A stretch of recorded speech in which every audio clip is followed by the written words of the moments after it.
pastures is one of the worst hit areas in terms of water restriction, so water is always a problem. So since about the end of May, I had seen the pump and spray advertised on TV one morning, and I decided to purchase it. And since that time, I've acquired probably between 10 and 15, not only for me, but for other friends of mine who are having serious water issues, and we found it very efficient.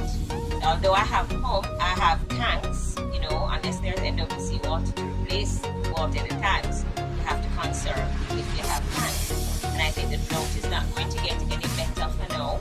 And so I would encourage anybody who wants to have a good shower and not made out of a bucket to purchase a bucket. Pump and spray. It's amazing. It's amazing? Why is it amazing? It's like a toy.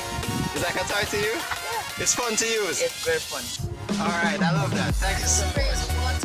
You should make more of this. And it sprays the water very fast? Yes, yes. Very fast. Alright. You should make more of these. I am, actually. Flint residents still can't drink the tap water.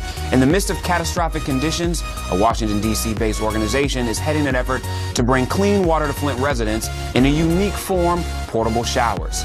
Don is going to pump, and as you can see, And same essentially, pressure. it's a foot press. Yes.